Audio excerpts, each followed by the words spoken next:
Anak, sigaw ni Dana na nanginginig ang boses. Ano ginagawa mo dyan? Narinig siya ni Nova at lumingon. Ngumiti pa ito ng bahagya. Nay, humingi lang po ako ng tulong. Baka po may magbigay sa atin ng pera para po makakain tayo. Nanlaki ang mga mata ni Dana. Lalo na nang marinig niyang malakas sa ugong ng paparating na malaking tiyak. Nova anak, tumabi ka! Sigaw niya na halos mabasag ang boses sa takot. Ngunit sa bilis ng lahat hindi na nakagalaw si Nova.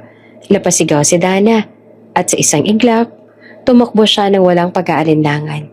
Tinungo ang anak at tinulak ito. Pero sabay silang nahagip ng tiyak. Anak! Iyon ang huling salitang lumabas sa kanyang bibig bago siya bumagsak sa malamig na semento.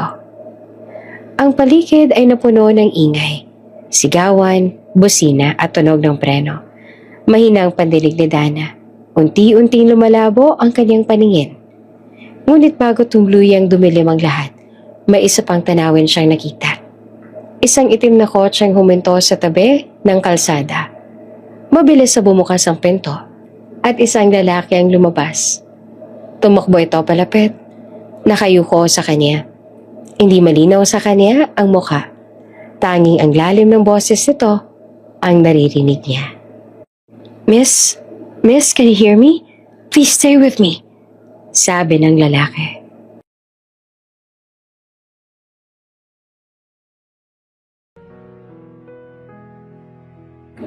Kawawa talaga yan si Dana, no? Maganda naman, pero nabuntis lang tapos hindi pa pinanagutan. Kaya nga eh, pero kung ako yan, gagamitin ko talaga ang ganda ko para makaahon sa hirap. Maririnig ang ingay at tsismisa ng mga tao sa palengke habang si Dana ay walang pakialam sa mga ito. Nasanay rin kasi siya na lagi na lang siyang paksa ng usapan ng mga tao sa kanilang lugar. Sa katunayan ay daig niya pa ang celebrity kung pag-usapan siya ng mga tao. Balita ko may manliligaw din si Dana, kaso ayaw niya raw. Sabi pa ng isang ginang, oo nga, may kaya naman daw sa buhay ang manliligaw niya. Makakatulong pa sana yun sa pagpapagamot ng anak niya.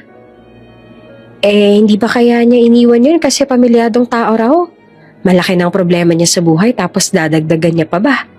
Singit naman ang isa pa. Kung may kaya man ang lalaki, bakit hindi? Kailangan na kailangan niya yun para sa anak niya. Nako, itigil niyo na nga yan. Saway naman ang isang mangingisda sa mga kababaihan. Si Dana, marangal na klase ng babae yan. Hindi yan papatol sa taong may pamilya na para lang mapagamot ang anak niya. Kita niyo naman diba na kahit wala siyang pahinga, ginagawa niyang lahat para sa anak niya. Mainit ang ngayon ay araw sa pantalan at ang amoy ng alat ng dagat ay humahalo sa simoy ng hangin. Sa tabi ng mga kariton ng isda, naroon si Dana. Abalang-abala sa pagtitinda. Hindi niya pinapansin na siya ang pinag-uusapan ng ibang tendera na naroroon.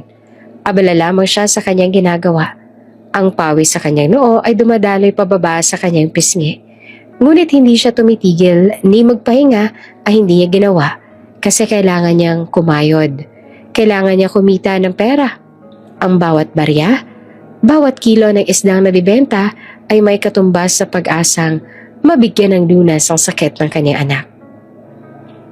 Isda po, sariwa pa. Ale, bili na kayo dito sa akin oh. Mura lang ang kilo at sariwang-sariwa pa. Bili na kayo. Sigaw ni Dana habang inaayos sa mga bangus sa harap ng kanyang mesa. Ganda, bibili ka ba? Mura na dito sa akin oh. Saka sariwang-sariwa pa. Sabi niya noong may lumapit sa pwesto niya. Pili ka na lang kapag maraming bibilin mo, bibigyan pa kita ng discount. Ngunit ang babaeng lumapit ay hindi bumili. Sa halip ay lumipat ito sa kabilang tindahan at doon bumili. Hindi naman yun big deal kay Dana kasi gano'n naman talaga sa negosyo. At isa pa, lahat naman silang narito ay gusto lang din na kumita ng pera. Maya-maya may marahang tumakbo papunta sa kanya. Si Nova, ang kanyang 5 taon na gulang na anak. Naka-ponytail ito at may maliit na bag sa likod. May ngiti na kayang pawiin ang lahat ng pagod ni Dana. Mama! Masiglang tawag ni Nova habang tumatakbo palapit. Tapos na po ako mag-drawing sa bahay. Napalingon si Dana at agad nang umiti pero may bahid rin ng pag-aalala ang mga mata. Anak, bakit ka bumaba rito? Hindi ba sabi ko magpahinga ka muna sa bahay? Tsaka hindi ba sabi ko sa'yo huwag kang tatakbo, masama yan sa puso mo? Sabi niya habang pinupunasan ng kamay ng basang pamunas. Gusto ko lang pong ipakita ang drawing ko sa'yo, Mama. Sagot ng anak. Ngumiti siya tiningnan ang drawing ng anak. Silang dalawa yon, magkahawak kamay sa tabi ng dagat. Wow, ang galing-galing naman talaga mag-drawing ng anak ko. Manang-mana ka talaga kay Mama. Puri niya dito kaya proud naman ang ngumiti si Nova.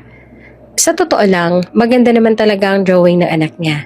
Sa katunayan, sa murang edad nito ay kakikitaan na ito ng talent.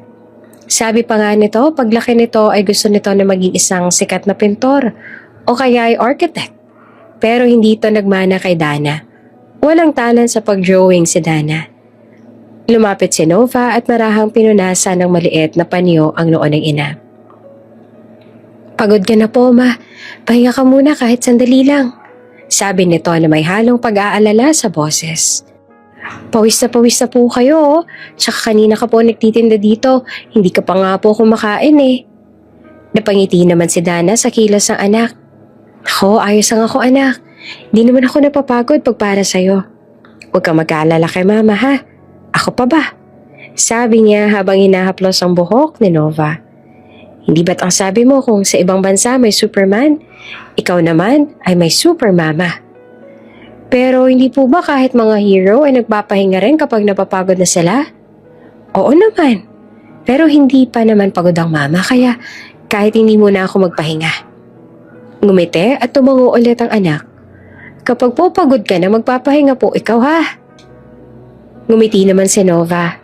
Ngunit baka sa mga mata nito ang pagod at ang bahagyang pamumutla. Sa totoo lang, halos hindi na nakakaramdam ng pagod si Dana. Ang mahalaga lang naman kasi sa kanya ay makaipon ng sapat na halaga para maipaggamot ang sakit nito sa puso. Ayaw niya kasing makita ang pagod sa mga mata ng anak niya. Ayaw niya nang makitang nahihirapan ito. Kung pwede nga lang, kung kaya niya. Binuran niya na yon, ngunit wala siyang kakayahan. Tanging magagaling na doktor lamang ang may kakayahan na tulungan ng anak niya, kaya ginagawa niya ang lahat para matulungan ito. Siguro kapag magaling na ang anak niya, kapag hindi na ito pinapahirapan ng sakit nito, ay tsaka lang din siya iisip na magpahinga. Mama? Mamaya pa tawag ng anak. Pag lumaki po ako, saka kapag wala na po akong sakit sa puso, ako naman po magtatrabaho. Para hindi ka na po laging napapagod. Kaya sana po magkaroon ng himala. Nagumaling na po ako. Gusto ko pong matulungan ka.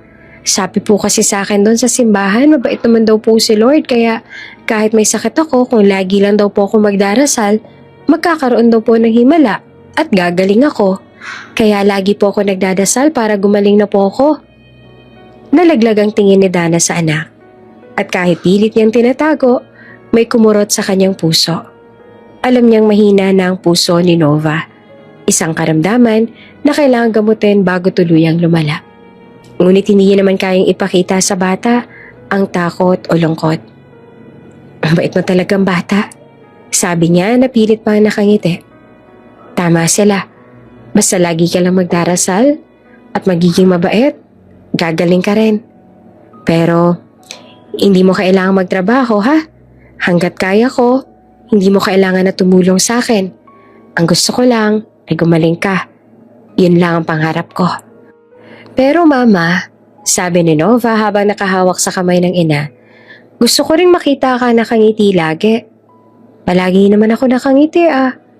Oo nga po, pero tinatago niyo lang naman po sa likod ng ngiti mo pagod. Napangiti si Dana, kahit nangingilid ang luha sa kanyang mga mata. Basta makita kita, masaya na ako.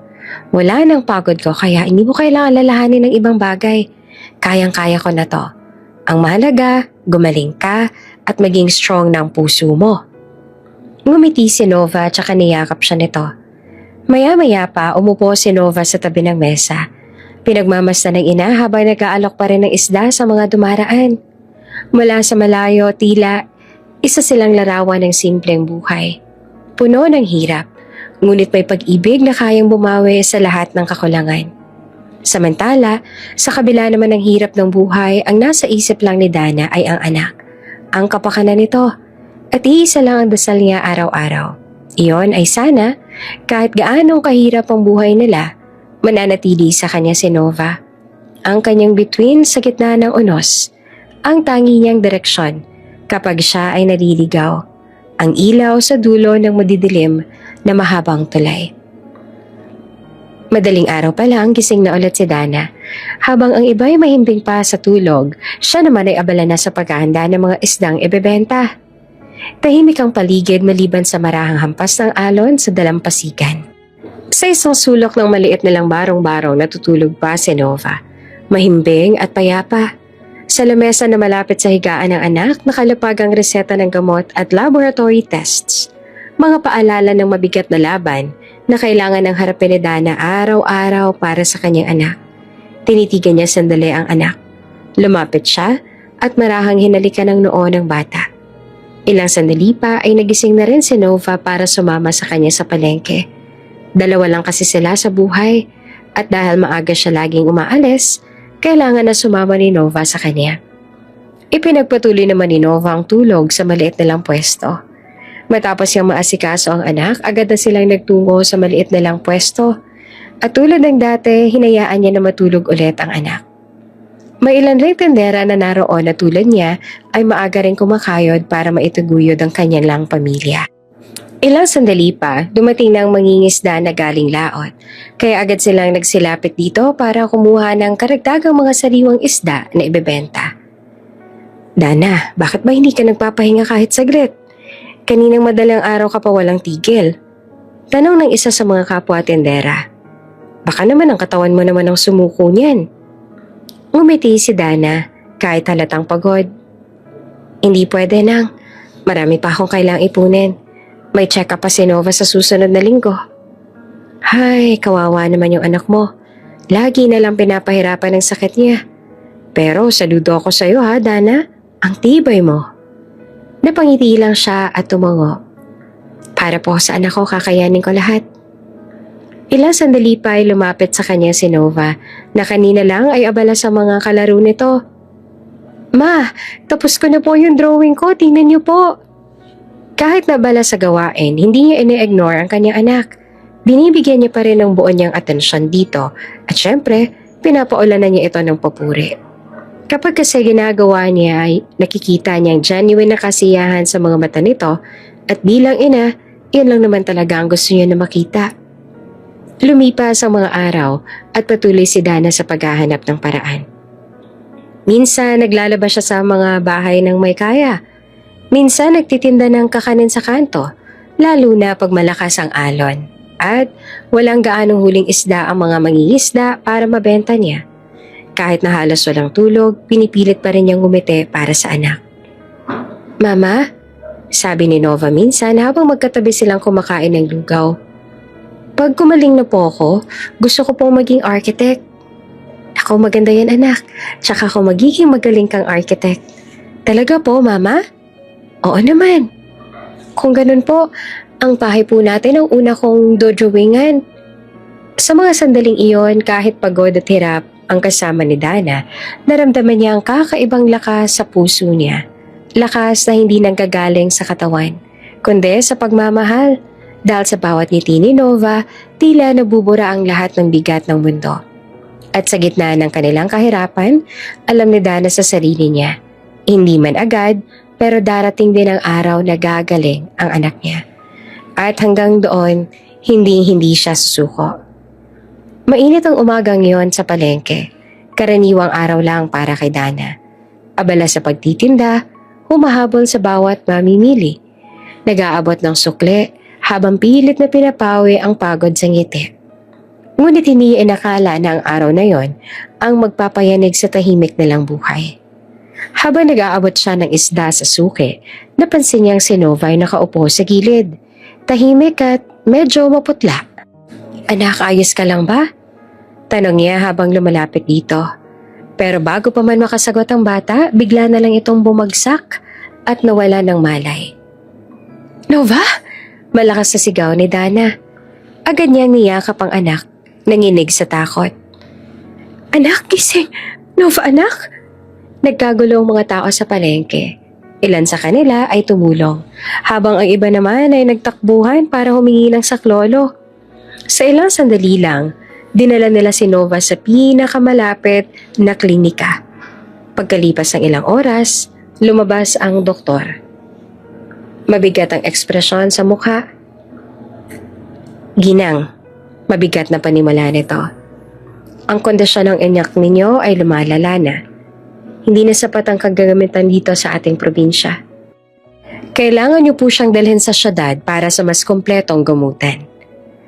Napayuko si Dana. Parang gumuho ang mundo niya sa narinig. Pero, Dok, wala po akong sapat na pera. Hindi na po ba magagawa ng paraan dito? Mahinahon ngunit mabigat ang tinig ng doktor. Naiintindihan ko pero kung magpapatuloy ito, baka hindi na natin maagapan. Alam niyo naman dito sa ating probinsya na hindi talaga sapat ang mga kagamitan natin. Gusto man namin gawa ng paraan, sadyang wala talaga. Kailangan niyong makuha ang tamang treatment sa lalong madaling panahon. Tahimik na lang na tumango si Dana. Pilit na pinipigil ang luha. Pagbalik niya sa silid ko nasaan ang anak, pilit siyang ngumiti at pinakita na ayos lang siya nang sa ganon ay hindi mag-alala ang anak. Mama, mahina nitong sabi. Mahirap po siguro pag pumunta tayo sa syudad, ano? Baka mahirapan po tayo. Dito pa nga lang po, hirap na tayo. Hinaplos ni Dana ang buhok ng anak. Anak, huwag mong isipin yon. Ang mahalaga, gagaling ka. Hindi naman po natin kailangan na umalis dito sa probinsya natin, Mama. Mahinang sabi ng anak. Hindi, pupunta tayo roon. Inaayos ko lang lahat ha. Kapag ando na tayo, mas mapapadali ang paggaling mo kasi nga makabagong kagamitan doon na angkop sa sakit mo. May mga magagaling din na specialist na makakatulong sa sakit mo. Ngumiti si Nova pero may luha sa mata. Ma, ayos lang din naman po sa akin kahit hindi na po ako gumaling. Basta kasama ko po kayo. Pakiramdam ni Dana, parang tinukog ng libo-libong karayom ang kanyang puso sa narinig. Pinigil niya pa rin ang mga luha na kanina pang nagpapantang pumatak. Huwag mo sabihin yan, anak. Gagaling ka ha. Hindi ako papayag na hindi ka gumaling. Gagawa ko ng paraan. Lahat ang paraan gagawin ko. Magkakasama pa tayo ng matagal. Pangako ko yun. Tahimik ng ilang sandali si Nova, pero marahan itong pinunasan ang luha ng ina. Huwag po kayong umiyak, Mama. Ayoko po na nakikita kang umiiyak. Nasasaktan din po kasi ako. Niyakap ni Dana ng mahigpit ang anak. Parang ayaw na itong pakawalan. Hindi, anak.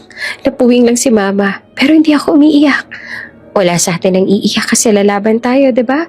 Kahit gaano kahirap, kahit anong gawin ng tadhana, hindi kita susukuan. Kinagabihan habang tulog na si Nova, tahimik na nakaupo si Dana. Sa kamay niya ang reseta at referral paper ng doktor. Pinagmasdan niya iyon tsaka napatingin sa anak. Patawad, anak. Patawarin mo sana ako kung hindi ako agad nakagawa ng paraan para maipaggamot ka. Bulong niya. Pero kahit wala akong pera, kahit mapagod ako, kahit mapahiya pa ako sa mundo, lalaban ako para sa'yo. Gagawin ko ang lahat, makasama lang kita ng matagal. Matapos yung magpasya, nadalhin na nga sa syudad ang kanyang anak. Nang sa ganon ay maipaggamot ito sa mas malaking ospital, naging abala siya sa paghahanda. Humiram siya ng pera sa mga kakilala. Nang sa ganon, kahit papaano ay may pera sila na magagamit pagluwas. Mabuti na lamang at may mga mababait naman siyang kakilala na nauunawaan ang sitwasyon nila ng anak niya. Kung kaya ay agad din silang nag-abot ng tulong at nagpahiram ng pera. Maagang gumising si Dana kinabukasan. Buong gabi siyang hindi makatulog dahil sa paghahanda para sa pag-aalis nila mamaya. Nakaupo siya sa gilid ng kama habang pinagmamasa ng anak na mahimbing na natutulog. Sa dibdib niya, halo-halong takot, kaba at determinasyon. Pagsikat ng araw, dalawang maliit na bag at ang mga ipon na ilang linggong pinagdugtong-dugtong mula sa pagtitinda ng isda. Sumakay silang mag-ina ng bus papuntang Maynila. Habang tumatakbo ang bus sa mahahabang kalsada, mahigpit naman nakahawak si Dana sa kamay ni Nova. Anak, sabi niya na pilit pinapakalma ang sarili. Ayos ka lang ba? Kanina ka pang tahimik. Kinakabahan lang po ako, Mama. Ito po kasi yung unang beses na makakarating po ako ng Maynila. Ngumiti siya ng bahagya. Maganda ron. Sigurado ako magugustuhan mo. Sabi niyo po noon nagtrabaho po kayo sa Maynila, hindi po ba? Oo, anak. Naroon din po kaya ang papa ko? Hindi nakasagot si Dana. Animoy naputulan siya bigla ng dila. Ang anak niya naman ay sandaling tumanaw sa labas ng bintana. Sa tingin niyo po ba matutulungan niyo po tayo, Mama? Hindi. Sabi niya sa wakas. Hindi ko alam kung nasan siya ngayon. Pero, hindi natin kailangan ng tulong niya. Pero gagawa naman ako ng paraan. Tiningnan siya ni Nova. Hindi naman po sa wala akong tiwala sa'yo, Mama. Sadyang nag-aalala at natatakot lang po ako kasi sabi po ng nurse doon sa ospital, masyado pong malaki at malawak raw po ang kamay nilaan. Huwag ka matatakot. Basta magkasama tayo. Magiging maayos ang lahat. Ngumiti naman si Nova. Opo, Mama. Basta po nariyan ka lagi sa tabi ko, magiging malakas po ako. Sa mga salitang yon ay tila muli nagkaroon ng lakas si Dana. Ganon pa man, kita sa mga mata niya ang lungkot. Di lamang dahil hindi niya alam kung anong mangyayari sa kanilang mag-ina sa Maynila, kundi dahil matapos ang ilang taon na hindi nabanggit ng anak niya ang tungkol sa ama nito, sumagi iyon sa isip nito ngayon. At hindi niya pa masabi ang totoo. Hindi niya pa kayang ipagtapat dito ang tunay nitong pagkatao dahil tiyak si Dana na masasaktan ang anak niya. At hindi pa yon pwede, lalo na ngayong may sakit pa ito. Pagdating nila sa syudad, sinalubong sila ng maingay na mga busina, mga taong nagmamadali at amoy ng alkabok at usok. Hindi iyon tulad ng tahimik na pantalan sa probinsya. Hindi na nila naririnig ang hampas ng alon. Hindi puro ingay na ang mga sasakyan ang naririnig nila. Ang ganda po pala dito, Mama. Manghang sabi ng anak. Oo, anak. Sa susunod ipapasyal kita dito. Talaga po, Mama? Oo naman. Kapag tuluyan ka ng magaling, ililibot kita sa buong kamay nilaan. Lumawak ang ngiti ni Nova. Kung gano'n, na-excited na po ako na gumaling para po makapasyal ako dito. Agad niyang dinala si Nova sa isang malaking ospital. Pagpasok pa lang nila, ramdam niya na parang hindi sila nababagay doon. Mga tao nakaayos, mga mamahaling sasakyan na nakaparada at saksyang ilan pa sa mga tao na naroon ay kilalang tao. At mga presyo ng gamutan na tila hindi kayang abutin ng kahit ilang araw ng pagtitinda ng isda. Ginang, sabi ng nurse matapos tingnan ng referral nila, ang anak po ninyo ay kailangang sumailalim sa serye ng gamutan at posibleng operasyon, pero kailangan muna nating maayos ang financial requirements. Napayo ko si Dana. Meron po akong kaunting ipon. Sabi niya na nanginginig ang tinig. Pero hindi po yata sapat. Tumingin ang nurse na may awa sa mga mata. Kung ganun po, ay maaari po kayong lumapit sa social welfare office dito sa loob ng ospital. Baka sakaling matulungan nila kayo. Agad naman siya nagpasalamat dito. At habang ang anak niya ay nasa silid lang, pansamantala natutuluyan ito sa ospital, agad siyang nag-asikaso ng mga kailangang dokumento para makahingi ng tulong. May ilang ipon pa naman siya kaya kahit papaano ay makakabayad sila ng ilang araw na bill dito sa ospital. Yun nga lang kung hindi pa siya makakahingi ng tulong, baka mapaalis din sila. Kaya sana lang ay may mahinga na siya ng tulong bago pa maubos ang kanilang dalang pera. Ilang araw pang lumipas, habang nasa ospital si Nova, si Dana naman ay walang tigil sa pag-iikot. Lumapit siya sa mga ahensya, DSWD, charitable foundations, kahit pa nga mga pribadong opisina, nagbabaka sakali na may tutulong. Please po, sabi niya na minsan habang nakikausap sa isang staff, kahit kaunting tulong lang po, may sakit po kasi ang anak ko sa puso, kailangan lang po niya ng gamutan. Wala po kasi kaming sapat na pera kaya ang payo po sa akin ng ospital ay lumapit po kami sa inyo para humingi ng tulong. Ngunit madalas, iisa lang ang sagot na naririnig niya. Pasensya na po ma'am, pero puno na po ang listahan eh. Maghintay po kayo ng tawag kapag may available fund. Di po namin maipapangako ang tulong sa ngayon. Bawat salitang iyon ay parang tinik na tumatama sa puso ni Dana. Pero kahit sagutan, hindi siya sumusuko.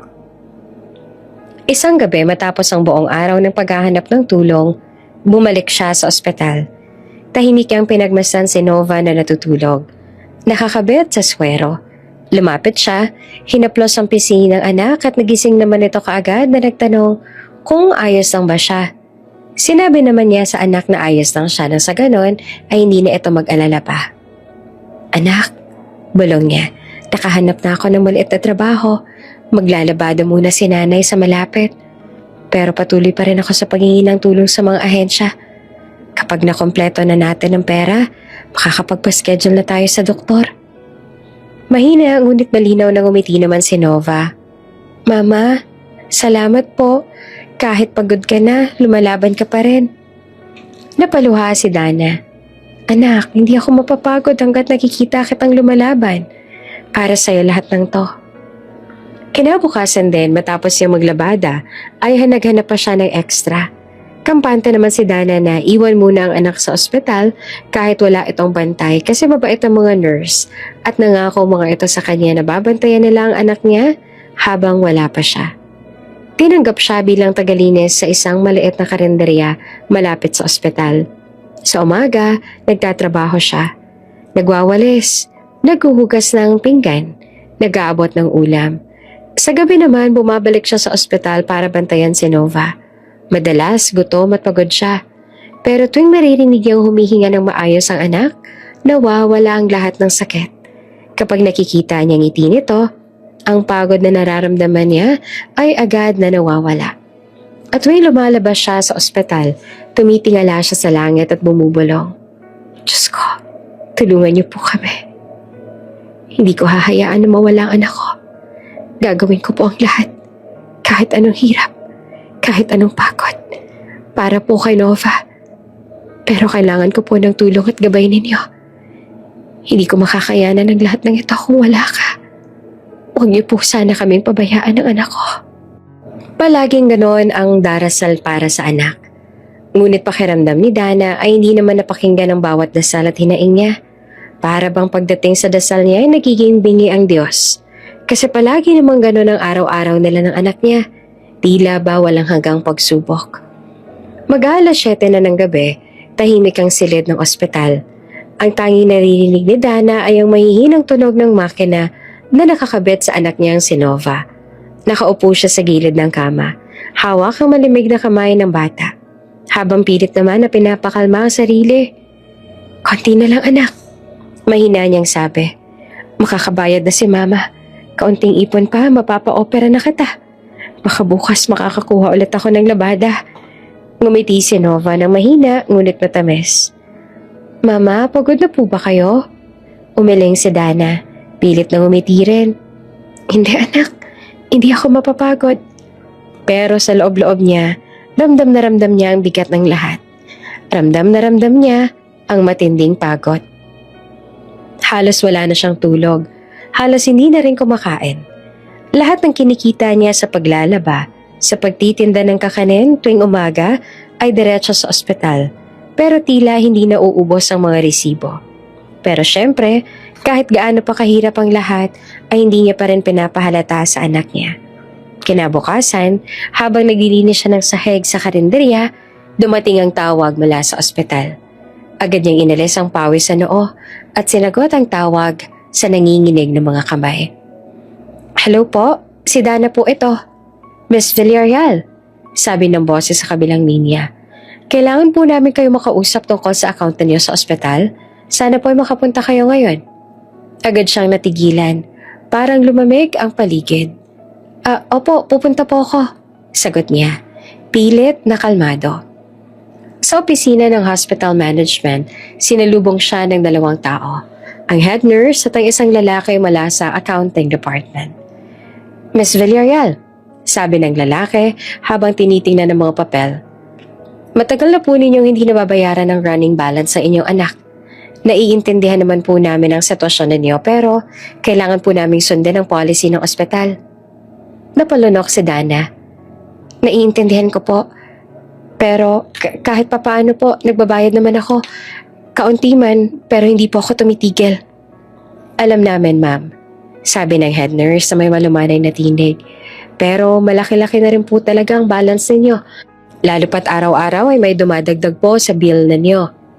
At dahil nga po sa private hospital po kami, limitado lang ang panahon na maaari naming ipagpatuloy ang treatment kung wala pong updated payment. Napaluha si Dana.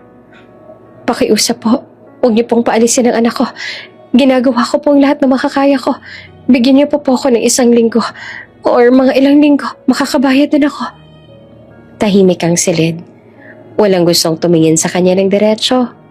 Hanggang sa muli siyang kinausap ng lalaki. Ma'am, gusto po naming tulungan kayo pero ito na po ang final notice. Kung hindi po makakapagbigay ng initial payment sa loob ng 3 araw, kailangan po namin i-discharge ang bata. At iyon ang pinakamasakit na narinig ni Dana sa buong buhay niya. Lumipas ang 3 araw. Walang natanggap na tulong si Dana. Paulit-ulit siyang lumapit sa mga ahensya, sa mga simbahan, ngunit sa bawat pinto isa lang ang sagot. Pasensya na po. At nang dumating ang araw na yon, wala nang nagawa si Dana, kundi yakapin ang anak habang inaalis sa mga nurse ang swero sa maliit nitong braso. Ma'am, sabi ng nurse na mahinahon ng tinig, pwede po kayong bumalik kapag may pambayad na po kayo. Bukas naman po ang ospital para tanggapin ulit kayo.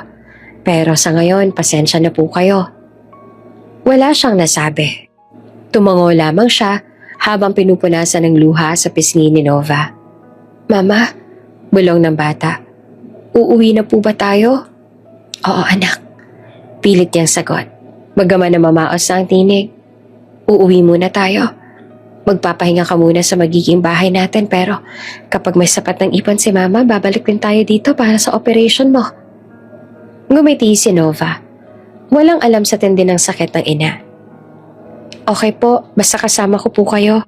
Paglabas sila ng ospital, bitbit niya ang maliit na bag, ang mga resibo at ang pangarap na muling mabigyan ng pag-asa ang anak. Naglakad lang sila ng anak niya. Binuhat niya rin ito para hindi mapagod. At noong masyado ng mataas ang sikat ng araw at maaari yung ikapanghina ng anak niya, ay nagpahinga muna sila sa isang waiting shed. Panginoon, bulong niya, ano po bang kailangan kong gawin? Lahat na po ginawa ko pero parang hindi pa rin sapat. Ngunit sa kabila ng pagod at luha, sa kabila ng kawalan ng pera, alam niyang hindi pa tapos ang laban. Dahil habang humihinga pa si Nova, may dahilan pa siyang lumaban. Matapos ang ilang oras sa paghihintay ay nagpatuloy na sila. Buhat pa rin ni Dana ang anak nang sa ganon na hindi ito mahirapan at mapagod sa paglalakad. Malapit na tayo sa bahay na uupahan natin. Sabi niya noong nagtanong ito. Ngumiti naman si Nova. Okay po mama, excited na po akong makita yung bahay natin. Ngumiti si Dana. Kahit alam niyang hindi siya sigurado kung ano nga bang klase ng bahay ang dadatnan nila. Iyon na lang kasi ang natitirang pag-asa nila. Ang natitirang pera niya ay ipinadala niya bilang down payment sa isang babaeng nakilala niya online na nag-aalok ng murang paupahan malapit sa ospital. Pagdating nila sa address na nakasulat sa papel, agad siyang kinabahan. Hindi naman iyon mukhang bakanting bahay. May kurtina, may mga paso at may naglalarong mga bata sa labas. Excuse me po, mahinahon niyang tawag sa isang babae sa lumabas sa gate. Dito po ba yung paupahan na pinost ni Miss Rita? Nagtaka babae. Ha? Paupahan? Wala po kaming alam na paupahan dito. Kami po nakatira rito mula pa noon. Natigilan si Dana. Pero sabi po sa akin ni Miss Rita, dito raw po kami titira. Nagpadala na po ako ng bayad kahapon. Napailing ang babae. Bakas ang awa sa mukha. Naku ma'am, na-scam po yata kayo. Ang dami na rin naloko ng pangalan na yan. Pinupost sila ang bahay namin sa online para makakuha ng pera. Tuluyang nanghina si Dana. Parang biglang nawala ang lakas sa kanyang tuhod. Diyos ko, Mahina niyang bulong habang mariing hinahawakan ng kamay ng anak. Yun na lang sanang natitira naming pera. Mama? Tanong ni Nova na nagugulahan. Okay lang po ba tayo? Agad siyang napatingin sa anak. Ang inosenteng mukha nito may halong pag-aalala. Doon niya muling pinilit ang ngiti kahit halos mapunit ang dibdib sa sakit. Oo naman anak, sabi niya at pinahid ang luha. Okay lang tayo. Hindi tayo papabayaan ng Diyos, tandaan mo yan. Lumapit si Nova at niyakap siya. Basta magkasama po tayo mama, ayos lang po ko. At doon tuluyang bumigay ang mga luha ni Dana. Pinisil niya ng mahigpit ang kamay ng anak at sa gitna ng abalang kalsada, nagpasya siya kahit pamawalan siya ng lahat, hindi siya kailanman susuko. Paglipas ng ilang oras, naglakad silang mag-ina hanggang sa may waiting shed. Doon sila nanatili habang unti-unting lumalamig ang hangin ng gabi. Ibinalot niya ang anak sa lumang kumot habang siya naman ay tahimik na tumingin sa malayong ilaw ng syudad. Bukas anak, mahinahon niyang sabi. Bukas ulit tayo maghahanap. Baka may mabait na magpatira sa atin. Basta maniwala ka lang kay mama ha. Magiging maayos din ang lahat. Naniniwala po ako mama. Sagot ni Nova na nakasandal sa balikat niya. Kasi hindi po ikaw sumusuko.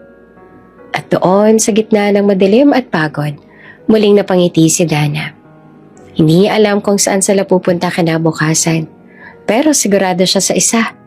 Hanggat may anak siyang katulad ni Nova, hindi siya mawawala ng dahilan para lumaban.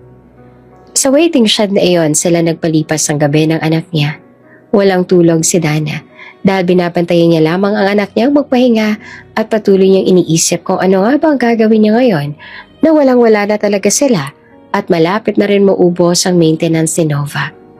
At dahil wala na talaga silang matuluyan ng anak niya, nagpasya si Dana na lumapit sa may-ari ng karinderya kung saan siya sumasideline sa pagtatrabaho kinabukasan para makiusap dito kung maaari na silang pansamantala na doon muna tumuloy.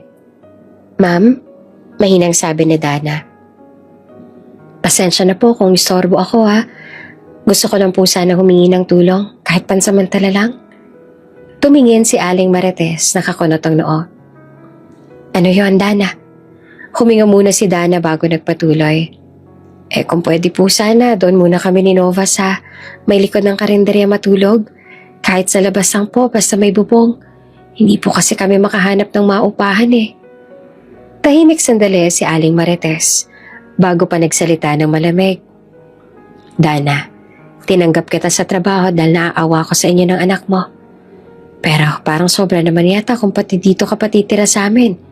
Hindi na pwede yun. Napayo ko si Dana. Opo, naiintindihan ko po. Pasensya na ha. Dagdag nito. Pero alam mo naman na business ito. Ngumiti si Dana kahit ramdam niya ang bigat sa dibdib. Salamat rin po ma'am. Pasensya na po talaga. Paglabas niya ng karinderya, sinulubong siya ng malamig na hangin. Naghihintay sa tapat ang anak niya ang si Nova. Nakaupo sa bangkito at agad siyang ngumiti nang makita ang ina. Mama, may bahay na po ba tayong uuwian? Inosenteng tanong ng bata. Pilit siyang ngumiti sa anak. Wala pa anak pero tara na. Maghahanap pa tayo ng lugar na pwedeng pahingahan. Habang naglalakad silang mag-ina, unti-unti ring dumilim ang kalangitan at hindi nagtagal, bumuhos ang malakas na ulan. Nagmamadali silang tumakbo papunta sa isang waiting shed habang basang-basa ang kanilang mga damit. Mama, mahinang tinig ni Nova na nanginginig sa lamig. Ang lamig po. Hinaplos si Dana ang buhok ng anak at hinubad ang kanyang lumang jacket. Isinot ito sa bata. Ayan anak, mas okay na yan. Sabihin mo sa akin kung nilalamig ka pa. Hindi na po ako nilalamig pero paano ka po mama? Tanong ni Nova. Ngumiti si Dana kahit nanginginig din. Ayos lang ako. Mas matibay si mama kaysa ulan. Tahimik siyang nagyakap sa ilalim ng shed. Ang ingay ng patak ng ulan ay tila musika ng kalungkutan. Pero sa gitna ng dilim, mahigpit pa rin ang kapit nila sa isa't isa. Anak, mahina niyang sabi habang nakatingin sa langit. Alam kong mahirap ngayon, pero huwag kang mag-alala. Gagawa pa rin si Mama ng paraan. Hindi tayo pababayaan ng Diyos. Ngumiti si Nova na nakasandal sa kanya. Opo, Mama. Ang mahalaga po magkasama tayo. Napangiti si Dana at hinalikan ng noo ng anak. Oo, anak. Hanggat magkasama tayo, walang pagyong hindi natin malalampasan. Malakas pa rin ang buhos ng ulan ng gabi rin iyon.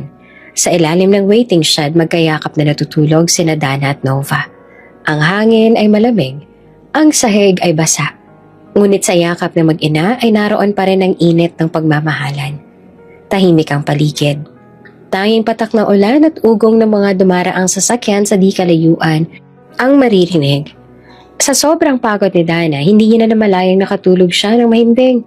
Hawak-hawak pa ang maliit na kamay ng anak. Ngunit pagsapit ng madaling araw, unti-unting nagising si Dana. Napansin niyang malamig na ang paligid at mas malamig ang kanyang palad. Dahan-dahan niyang iminulat ang mga mata at napabalikwas siya nang mapansing wala sa tabi niya si Nova. Nova? Mahina niyang tawag at umaasang naroon lang ito sa tabi. Ngunit walang sumagot. Mabilis siyang tumayo, pinagmasdan ang paligid. Sa dilim ng madaling araw at sa liwanag ng mga poste sa kalsada, napansin niya ang maliit na figura ng isang bata. Si Nova, naglalakad sa gitna ng kalsada habang nakataas ang kamay. Anak! Sigaw ni Dana na nanginginig ang boses. Ano ginagawa mo dyan? Narinig siya ni Nova at lumingon. Ngumiti pa ito ng bahagya.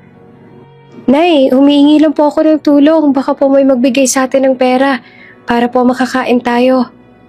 Nanlaki ang mga mata ni Dana. Lalo na nang marinig niya ang malakas na ugong ng paparating na malaking truck. Nova, anak, tumabi ka! Sigaw niya na halos mabasag ang boses sa takot. Ngunit sa bilis ng lahat, hindi na nakagalaw si Nova. Napasigaw si Dana at sa isang iglap tumakbo siya ng walang pag-aalinlangan. Tinungo ang anak at tinulak ito pero sabay silang nahagip ng truck. Anak! Iyon ang huling salitang lumabas sa kanyang bibig bago siya bumagsak sa malamig na semento. Ang paligid ay napuno ng ingay. Sigawan, busina at tunog ng preno. Mahina na ang pandinig ni Dana at unti-unting lumalabo ang kanyang paningin. Ngunit bago tuluyang dumilim ang lahat, may isa pang tanawin siyang nakita. Isang itim na kotse na huminto sa tabi ng kalsada. Mabilis na bumukas ang pinto at isang lalaki ang lumabas. Tumakbo ito palapit. Nakayuko sa kanya. Hindi malinaw sa kanya ang mukha. Tanging ang lalim ng boses nito ang narinig niya. Miss? Miss, can you hear me? Please stay with me. Sabi ng lalaki. Dahan-dahang dumulas ang kamay ni Dana sa basang kalsada. Pilit na inaabot ang anak. Mahina niyang sambit. Don't move please, help is coming. Sabi pa ng lalaki. Pero tila hindi niya iyon umabot sa pandinig ni Dana. Ang huling naramdaman niya ay ang malamig na patak ng ulan sa kanyang mukha at ang tunog ng sirena ng ambulansya na unti-unting papalapit. Pagkatapos noon ay tuluyan na siyang nawala ng malay. Tahimik ang hallway ng ospital. Ang tanging maririnig lamang ay ang tunog ng mga makina, ang yapak ng mga nurse at ang mahinang ugong ng aircon na tila sumasabay sa bigat ng gabi. Sa labas ng emergency room ay naroon si Calixtus Mueller, nakaupo sa mahabang bangko. Kanina lang ay nasa daan siya pa uwi mula sa isang business meeting, ngunit sa isang iglap nagbago ang lahat. Hindi pa rin mawala sa isip niya ang eksenang nasaksihan, ang babaeng tumakbo para iligtas ang anak. Ang sigaw nito at ang malakas na impact ng pagkakabangga. Ilang minuto pa lang lumipas ang bumukas ang pinto ng ER. Lumabas ang doktor, may bahid ng pagod sa mukha, ngunit nananatiling profesional ang tinig. Mr. Mueller? Tawag nito. Mabilis siyang tumayo. Yes, doctor, how are they? How's the woman and the little girl? Huminga ng malalim ang doktor bago sumagot. The child is stable for now, but still in a critical condition. She has a serious heart problem. Based on the report, she was already under treatment, but it seems the attack was triggered by shock and exhaustion. Napakunot noon naman si Calixus. Heart problem? So that's why. Tumango ang doktor. Yes, according to the nurses before the accident, the child collapsed in the middle of the road while trying to ask for help. The mother, tumigil ito sandali. Bahagyang nag-iba ng tono. She used her own body to protect her daughter. The impact was strong. She's unconscious. And we're doing our best to stabilize her condition. Kumunot ang noon ni Calixus at halata ang pag-aalala. Will she wake up? Nagbuntong hininga ng malalim ang doktor. It's hard to say. But if she survives the next 24 hours, there's a good chance. How about the little girl? Will she regain consciousness soon? Tanong muli ni Calixus, hindi maitago ang pagkabahala. Yes, sagot naman ng doktor. She'll wake up soon, but nagdahan-dahan ito. We have to be careful. The shock of seeing her mother in that condition might trigger her another heart episode, and it could be fatal. Saglit na natahimik si Calixus, at sa sumunod na sandali, marahan ngunit mariing sabi niya, do everything to save their lives. Money isn't an issue. Just save them. Tumango naman ng doktor. Don't worry, Mr. Miller. We're going to do everything we can. Naiwan si Calixus sa hallway. Tahimik. Dahan-dahan siya napaupo sa bangko. Tinitigan ang sahig na para bang doon siya makakahanap ng sagot. Sa isipan niya, paulit-ulit ang mukha ng babae. Ang basang buhok, ang puting mukha, at ang yakap nito sa anak habang nakahandusay sa kalsada. She looked familiar. Bulong niya sa sarili. Pinilit niyang alalahanin. Ang mga mata nito, ang ngiti, ang anyo, hanggang sa unti-unti niyang naalala ang dating janitress sa kumpanya nila. Hindi siya maaaring magkamali. Dana, mahina niyang sambit na halos pabulong. Ikaw ba talaga yon?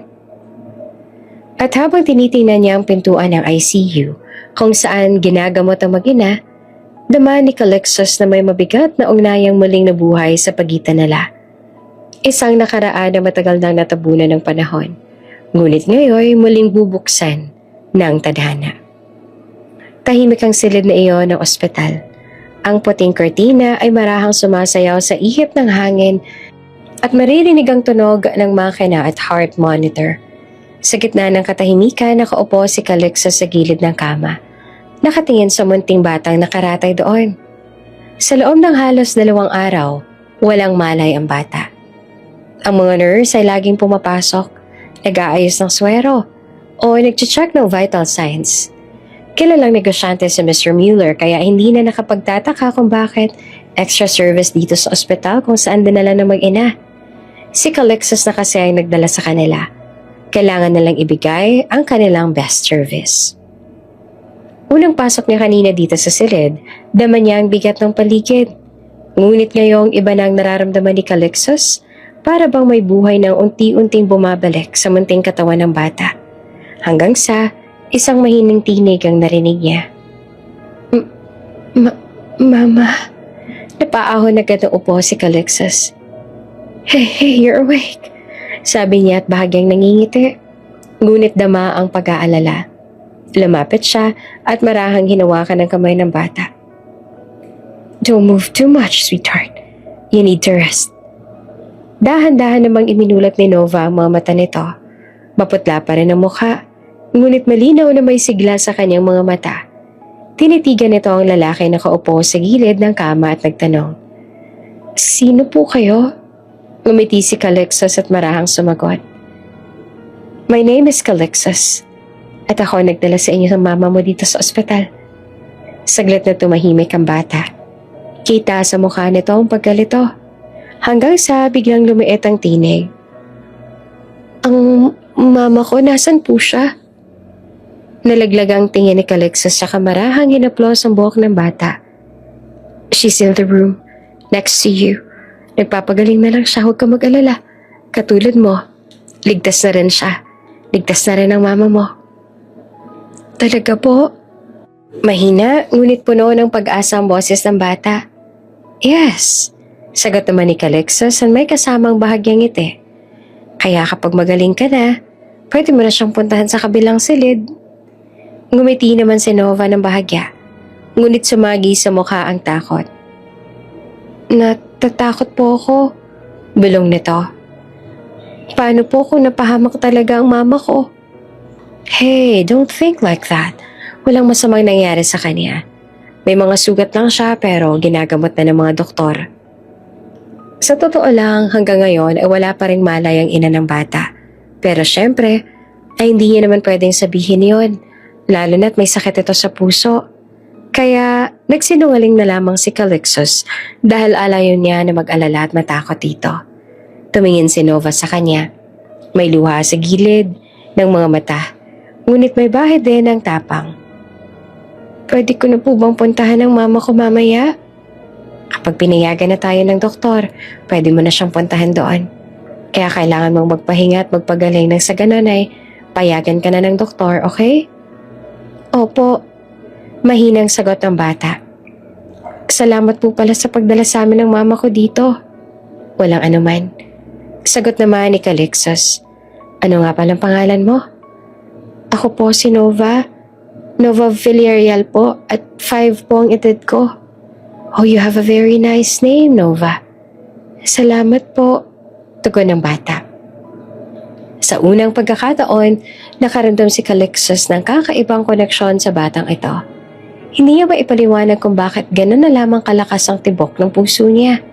Habang nakatingin sa batang ito, para bang matagal niya nang kilala si Nova. At habang dahan-dahan na muling pinikit ni Nova ang mga mata upang makatulog, huminga siya ng malalim. I'll make sure both of you survive this, whatever it takes. Iyon ang pangako ni Calixtus. Hindi lang dahil sa awa kaya niya yung gagawin, kundi dahil ilang taon din siyang nangulila. Ilang sandali pa ay lumabas siya ng silid para tawagan ang kanyang secretary at ipakancel ang appointments niya. Pagkatapos makausap ang secretary, napaupo siya at napabuntong hininga. Mabilis ang paglipas sa mga araw, ngunit tila mabagal para kay Calixtus Mueller. Hindi niya magawang iwan ang ospital dahil hindi niya kayang talikuran ng mag-ina. Alam niyang hindi naman niya responsibilidad ang nangyari. Isa lang siyang taong nagkataong dumaan at tumulong, ngunit sa bawat araw na lumilipas, mas lalong lumalalim ang pakiramdam niyang may koneksyon talaga siya sa kanila. Naawa rin siya kay Nova dahil hindi pa rin ito alam na hanggang ngayon ay wala pa ring malay ang kanyang ina. Hindi pa rin kasi ito pinapasabi ni Calixtus dahil ayaw na nga na ma-trigger ulit ang mahinang puso ng bata. Samantala, patuloy na rin ang investigasyon tungkol sa driver ng truck na nakabangga sa mag-ina. Tumakas ito matapos ang aksidente at simula noon ay wala ng balita. Pero hindi pumayag si Calixtus na basta na lang iyon palampasin. Ayoko manatiling malaya ang taong iyon. Mariin niyang sabi habang kausap ang abogado niya sa telepono. Find him, file a case. Hindi ko hahayaang walang hustisya ang nangyari. Pagkatapos ng tawag, napatingin siya sa silid ng bata. Si Nova, na ngayon ay nakahiga pa rin ngunit mas malakas na, ay tahimik na naglalaro ng maliit na stuffed toy na binili niya pa mula sa gift shop ng ospital. Sa tabi ng kama nito ay may maliit na pulang bulaklak na lagi niyang dinadala tuwing umaga. Lumapit siya. Hey, Nova, mahinahon niyang sabi. How are you feeling today? Ngumiti naman ang bata tumingin sa kanya. Mas okay na po ako, Tito Calixtus. Pero gusto ko na pong makita si Mama. Napangiti siya ng bahagya. Hindi ka pa pwedeng pumunta sa kanya eh. Hindi pa pumapayag ang doktor. Pero si Mama po, bakit hindi niya po ako pinupuntahan dito? Kasi tulad mo, hindi rin siya pinapayagan pa ng doktor. Hindi pa kasi lubusang magaling ang sugat niya. Pero huwag ka mag-alala. Kapag magaling na rin ang mama mo, baka siya nang pumunta sa'yo dito. Tahimik lang ang bata sa ilang sandali. Bago ito muling nagsalita. Tito, bakit po kayo laging nandito? May trabaho po kayo, 'di ba? Oo, may trabaho ako, pero gusto kong siguraduhin na ligtas kayo ng mama mo. Hindi niyo naman po kami kilala. Inosenteng sabi ni Nova na nakatingin sa kanya. Bakit niyo po kami tinutulungan? Saglit namang napatingin siya sa malayo. Hindi niya alam kung paano niya sasagutin iyon. Hindi niya rin maintindihan kung bakit ganun kalakas ang hatak ng loob niya sa batang ito. Siguro kasi gusto kong tumulong sa mga taong kailangan talaga ng tulong. Sabi niya sa dulo. Tahimik si Nova. Maya-maya huminga ito ng malalim. Oops! May break muna. Gusto mo bang ma-shoutout dito sa channel ni Ate Jane? Mag-comment lang ng lesson you learned from the latest story uploaded. Dahil pipili kami ng isang best comment of the day para i-shoutout sa susunod na upload. Kaya huwag kalimutang mag-iwan ng lesson you learned after you watch this video. Maraming salamat! Shoutout nga pala kina Ami P, Luz Rosimo from Vietnam, at Dal Manrique from Agnipa, Romblon. Sa ating mga taga-subaybay, paki-comment naman po sa baba kung taga saan kayo para alam ko kung hanggang saan umaabot ang mga kwento ni Ate Jane at para ma-shoutout ko kayo sa mga susunod pa nating mga kwento. Maraming salamat sa pakikinig.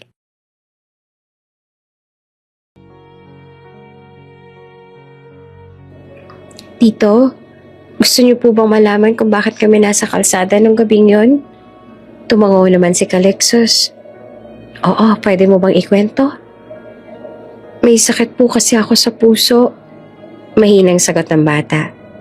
Sabi po ni Mama, kailangan daw po namin pumunta sa syudad kasi doon lang ako magagamot. Umalis po kami ng probinsya, pumunta dito. Dinala niya po ako sa malaking ospital. Pero wala na po kaming pera kaya pinaalis po kami roon.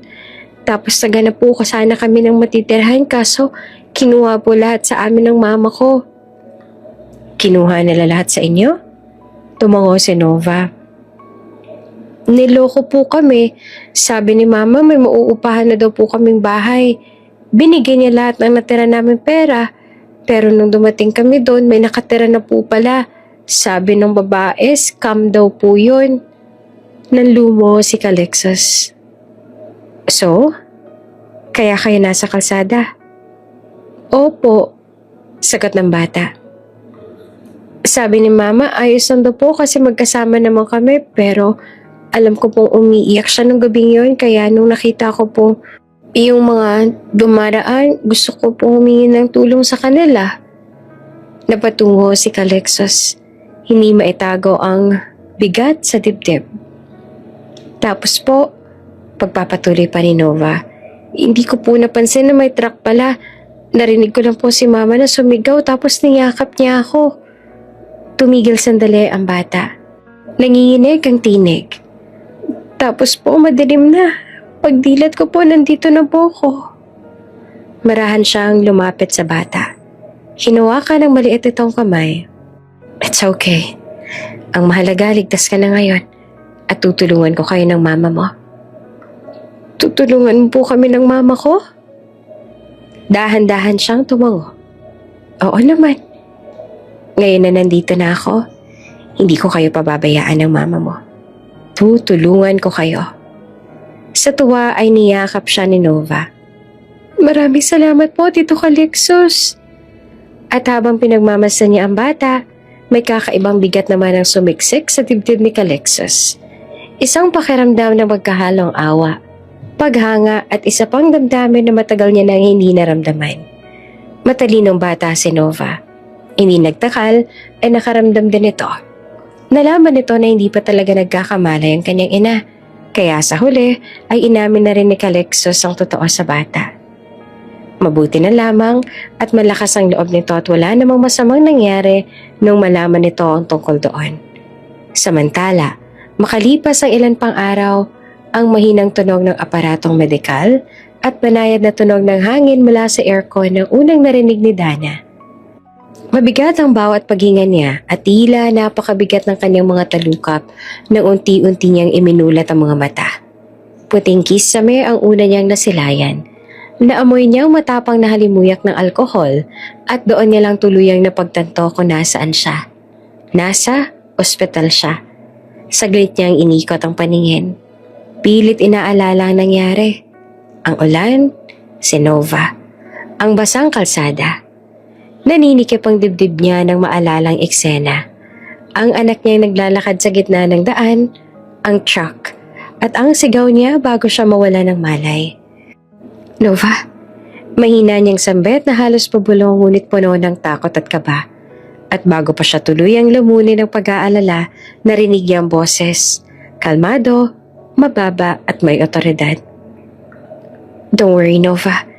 Your mom is strong. She'll wake up soon. Napalingon siya. At sa pagitan ng manipis na kortina, nakita niya ang isang matandang lalaki na may suot na simpleng long sleeves. Nakaupo sa tabi ng kama ng kanyang anak. Nakangiti ito habang inaayos ang kumot ni Nova. Nahalatang masigla na. Agad siyang kinabahan. Sino yon? At bakit nito kausap ang anak niya? Mama!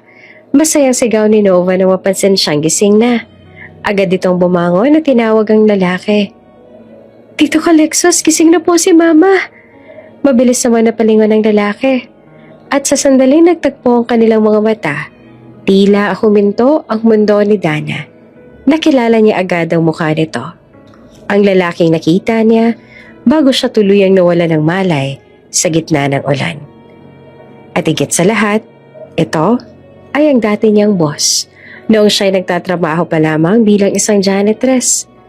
Huli niya itong nakita ay 6 years ago. Hindi niya lubos sa kalain na ito pala ang tumulong sa kanila ng anak niya. Dana, sabi ng lalaki na agad na tumayo at lumapit. Salamat sa Diyos at gising ka na. Hindi naman agad nakasagot si Dana.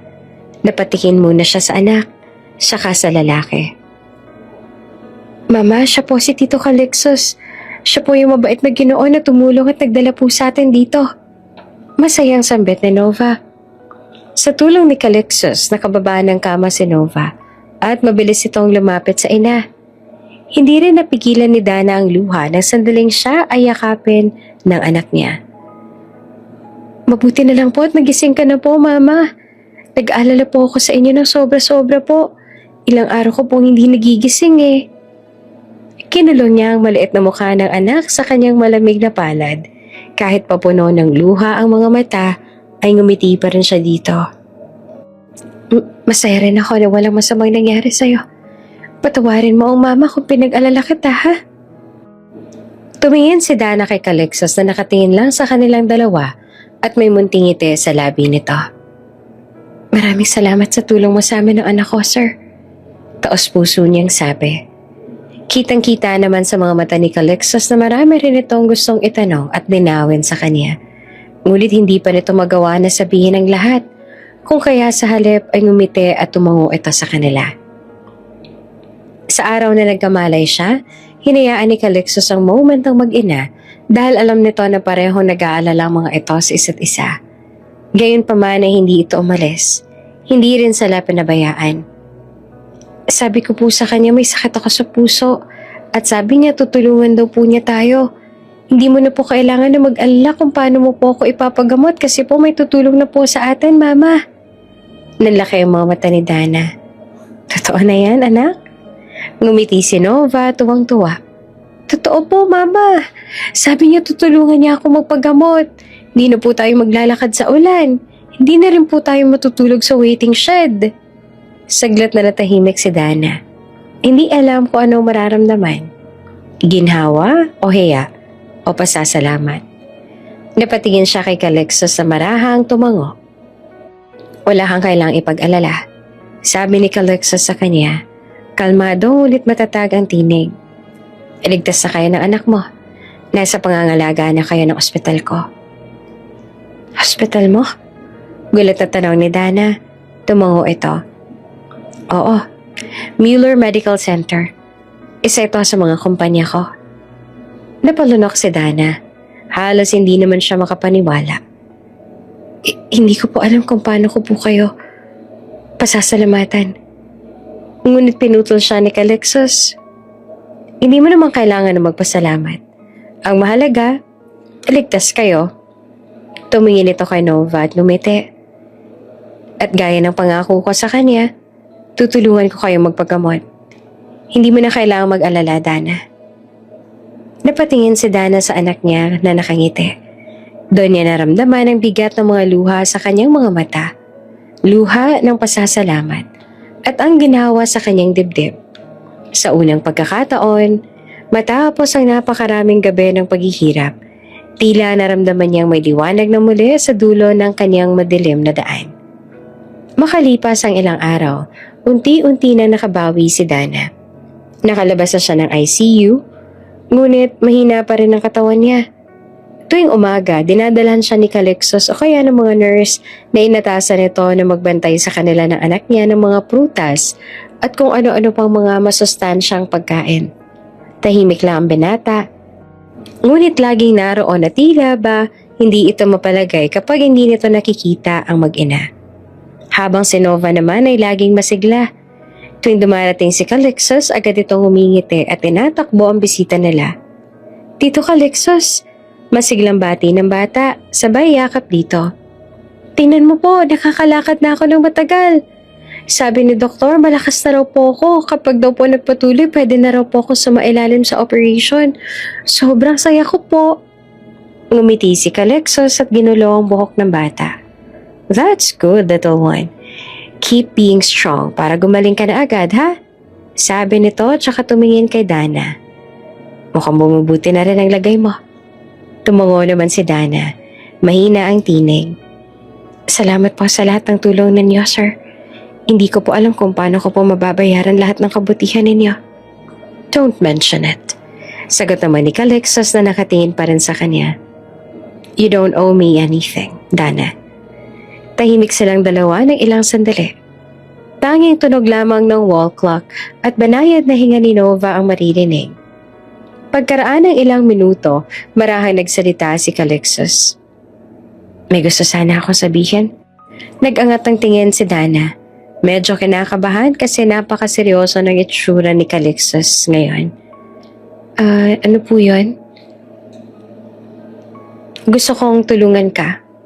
Hindi lang sa pagpapagamot kay Nova. Seryoso ang sabi ng lalaki. Kundi sa lahat. Gusto kong matulungan kang makabangon. Napatitig lang si Dana sa kanya. Tulungan po kami? Pero paano po? Magbibigay ako ng maliit na apartment na pwede niyong tirahan pag maaari na kayong lumabas dito. Safe, malapit dito sa ospital. Para kung kailangan ni Nova, madali niyong mapupuntahan. At kung gusto mo, may trabaho ako maiaalok sa'yo sa kumpanya ko. Nanlaki ang mga mata ni Dana. Hindi siya makapaniwala. Sir, hindi ko po alam kung matatanggap ko po yan. Napakalaki na po ng tulong niyo sa amin ng anak ko, baka po. Ngunit sa halip ay ngumiti lamang si Calixtus. Marahang tumayo. Tsaka tumingin sa labas ang bintana. You don't even have to feel burdened. I am doing this because I want to. Because you and your daughter deserve a chance to live better. Napayuko si Dana. Ramdam niya ang init ng mga luha na nagbabadyang tumulo. Hindi ko pa alam kung bakit niyo po kami tinutulungan ng ganito. Pero maraming salamat po sa lahat. Sa lahat-lahat. Lumapit si Calixtus at marahang tumingin sa kanya. You're one of the strongest people I've ever met that makes me adore you. Kaya gusto ko kayong tulungan. At saka gusto ko rin na makabawi. Bahagya siya nagtaka. Makabawi po saan? Noong araw na bigla ka umalis sa trabaho sa kumpanya? Nung dati ka po nagtatrabaho sa akin bilang janitress. Marami akong mga hindi nasabi sa'yo. Nagtaka si Dana at hindi maintindihan kung anong ibig sabihin nito. And your daughter? She reminds me of something I lost long time ago. Nagtaka naman lalo si Dana. Ano pong ibig niyong sabihin? Ngunit gumiti lamang si Calixtus at umiling. Some other time, sabi nito. For now, focus on getting better. Tinignan ulit ito ni Nova na masaya naglalaro sa gilid ng kama. I'll make sure she gets the best treatment possible. You have my word. Hindi na nakasagot si Dana. Tahimik lang siyang nakatingin sa lalaki. Sa kabutihang binigay nito ng walang hinihinging kahit anong kapalit. Ngunit sa loob-loob niya, may tinig na bumubulong. Bakit siya ganito sa amin? Anong dahilan niya? At habang pinagmamasan niya si Calixtus na dati niyang boss, may kakaibang kirot sa dibdib niya, hindi dahil sa utang na loob, kundi sa unti-unting damdaming hindi niya maintindihan. Damdaming matagal niyang tinalikuran para mag-focus sa anak niyang may sakit. Mula nung magkamalay si Dana, araw-araw na silang dinadalaw ni Calixtus. Hindi na ito tulad ng unang araw na parang estranghero lang sa kanilang mag-ina. Ngayon, tila bahagi na ito ng araw nila. Mama, tingnan mo oh. Si Tito Calixtus may dala na naman pong laruan sa akin. Ang masayang sigaw ni Nova nang pumasok ang lalaki sa kwarto. May dalang maliit na kahon. Ngumiti naman si Calixtus at nilagay iyon sa mesa. It's just a puzzle set para may mapaglibangan ka habang nagpapahinga. Tito, maraming salamat po. Promise ko po tatapusin ko tong buuhin. Tuwang-tuwang sagot ng bata. Si Dana naman ay tahimik lang na nakamasid. May halong hiya at pasasalamat sa kanyang mga mata. Makalipas sa ilang sandali, nagsalita siya. Sir, sobra-sobra na po talaga. Hindi naman po kailangan. Ngunit agad itong pinutol ni Calixtus. I told you, stop calling me sir. Calixtus will do.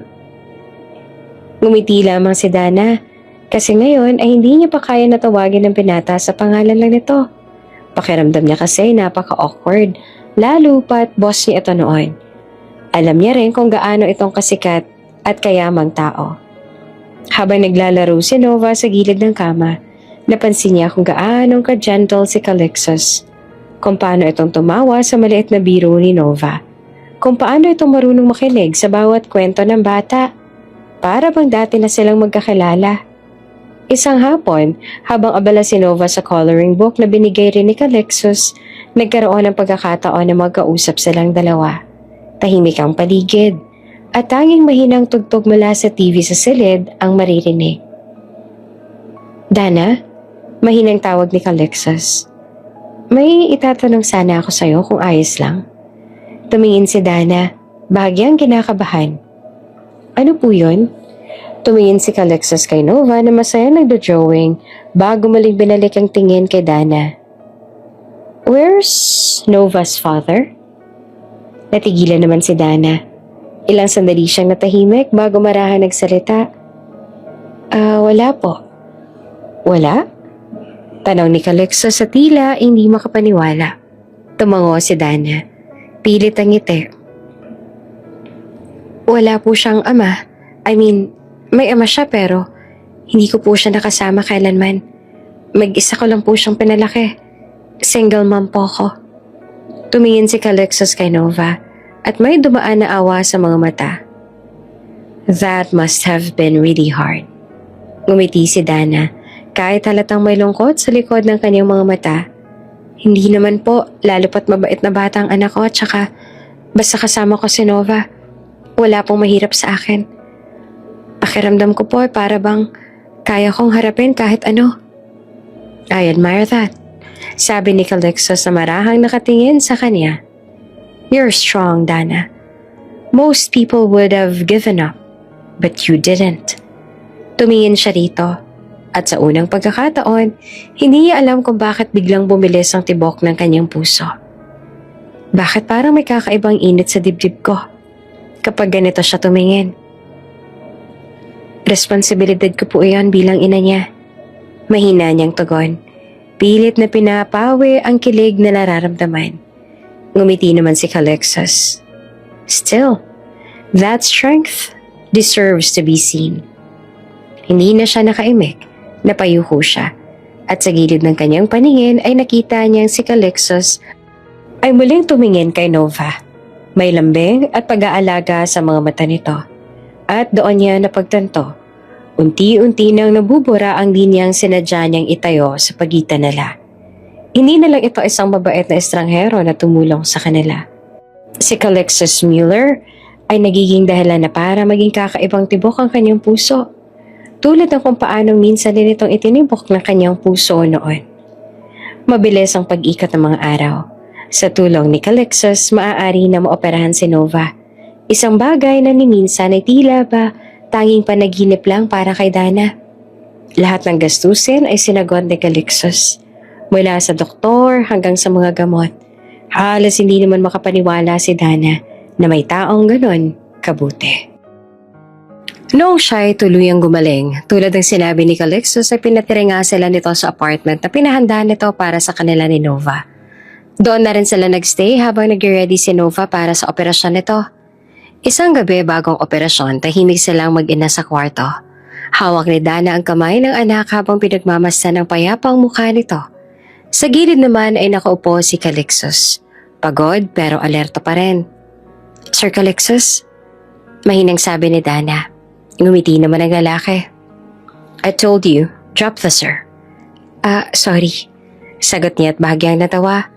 Calixtus, alam kong ilang beses ko na ito nasabi sa'yo noon pero sa totoo lang ay hindi ko po alam kung paano ko po kayo pasasalamatan. Wala po akong ibang masasabi kundi salamat. Para kayong hulog ng langit sa amin ni Nova. Ngumiti si Calixtus ngunit may limbing sa tono. You don't need to thank me. I'm just doing what's right. Besides, that little girl deserves a chance to live her life. Tumigil si Dana, pinigilan ng pag-iyak. Hindi niyo lang po alam pero napakalaking blessing na po sa amin ng anak ko. Akala ko wala na kaming pag-asa.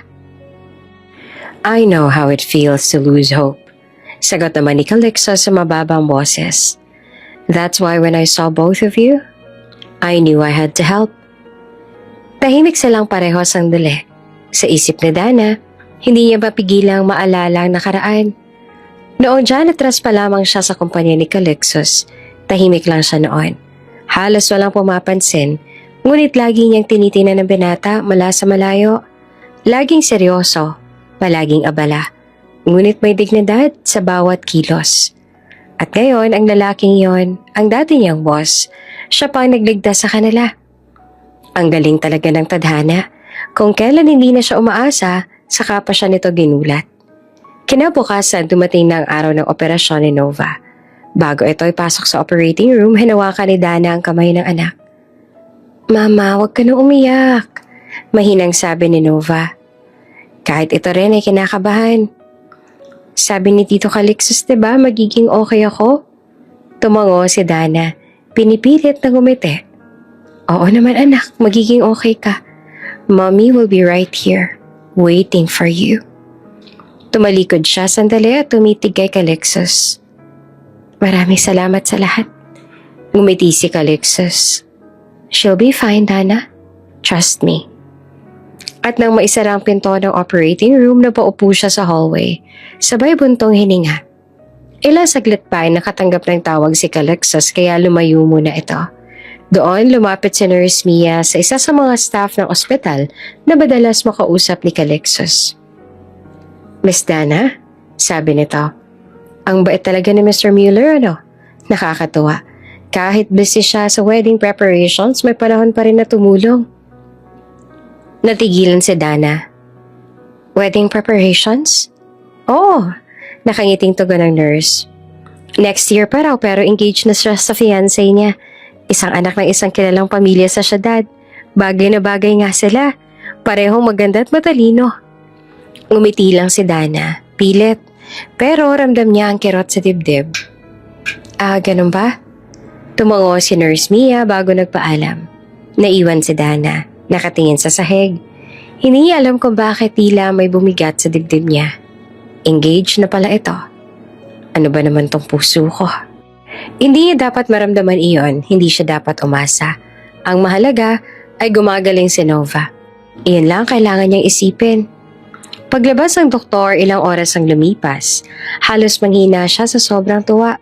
Successful po ang operation, makaka-recover na si Nova. Sabi nito. Napaluha si Dana, sabay yakap kay Calixtus na nasa tabi niya. Thank you, Calixtus. Wala akong ibang maibibigay sa inyo kundi pasasalamat. Kung hindi dahil sa inyo, baka wala ng anak ko. Ngumiti naman si Calixtus. You don't owe me anything, Dana. I'm just glad she's okay. Noong araw na yon ay nangako rin si Dana sa kanyang sarili na magfo-focus na lamang siya sa kanyang anak at hindi papayag na may ibang bagay na makaapekto sa kanya. Mas kailangan niya na unahing isipin ang kanyang anak kaysa ibang bagay at kailangan niya rin na mag-isip ng paraan para siya ay makabayad kay Calixtus sa lahat ng tulong nito sa kanilang mag-ina. Lumipas ang mga araw at ganun nga. Nag-focus siya sa recovery ng kanyang anak at masaya siyang makita na kahit papaano ay makababawi na si Nova. At kitang-kita rin sa anak niya kung gaano itong kasaya dahil bate din ng anak na mawawala ang sakit na matagal nang nagpapahirap dito.